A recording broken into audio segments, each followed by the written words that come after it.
Hi, this is Suzanne Clegg with another one of the frequently asked questions about my Octave Resonance Healing Approach to cancer. This question is, what should I expect with the sessions? So there's two types of sessions I have. One is in person and the other is over Zoom or Skype or the telephone. So let's talk about the in-person sessions. These I do with people only. I'm not a veterinarian, so I don't treat animals, and I mostly just train people how to work with their own animals over video conferencing. But if you're a person and you come to me, I lay you down on a table, or if I'm doing a house call, I would go to your bedside or whatever, and I would put my hands on different parts of your body, and I would do this hands-on healing thing that I do.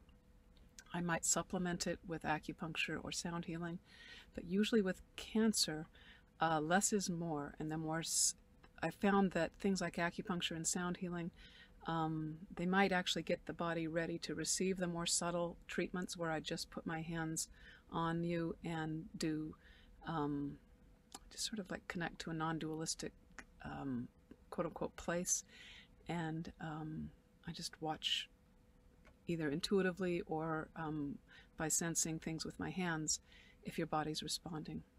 And then I also train family members either to notice what I'm doing or to actually give the treatments. And there's a big range in family members' ability or willingness to do this. So we just work with what we have. But I really think it's great when a family member can give 90% of the treatments, and I can come in with my clinical experience and just make sure that they're on track, make sure they're getting the best results, tweak their technique, give suggestions. So yeah, so that's the hands-on heal. That's the in-person healing. So now how the distance healing works is a couple different ways. One is one-on-one, where it's just me and you, me and my patient, on a Zoom call or on the telephone, and we just talk, and I tune in, and they tell me, I have them touch their bodies in different places. Usually the temperature of their body changes. Different parts of their body are hot and cold at the beginning, and afterwards different parts of their body are no longer hot and cold. And so we're able to get physical measurable results that you can tell with your hand, if your hand can tell temperature right during the treatment, whether it's working or not. And that's always really great. You don't have to try it for invest in this big process and just hope for the best. You really get feedback. I wrote the book, Energy Medicine for Pets with, there is another way, Energy Medicine for Pets with Cancer. And in that book, there's a chapter on 22 ways to tell if it's working. And basically, I train you how to do all those 22 ways.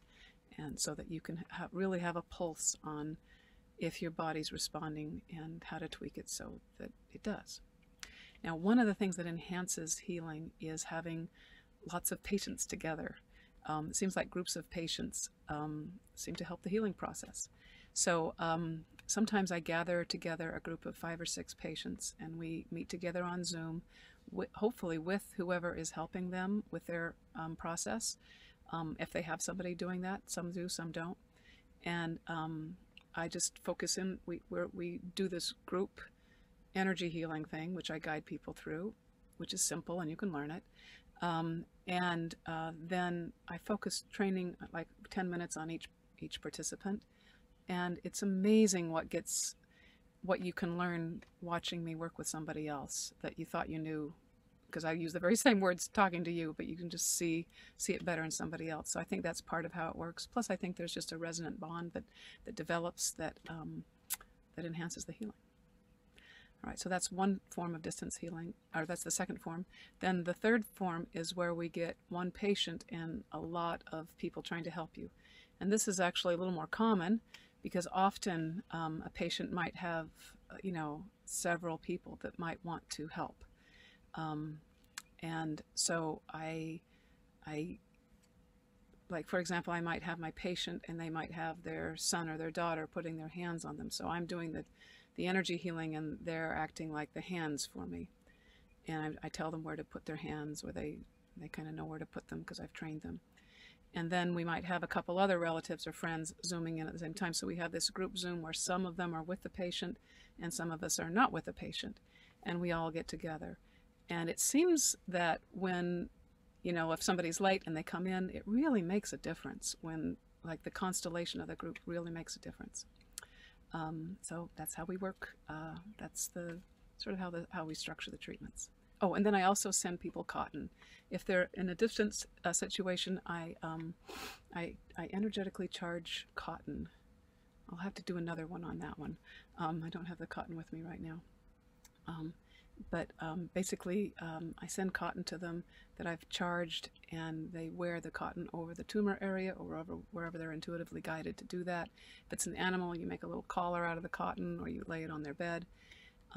My human patients say it takes away the pain, brings comfort, and so it's a way to extend the treatments and to just add a variety, because variety seems to be part of what helps this process.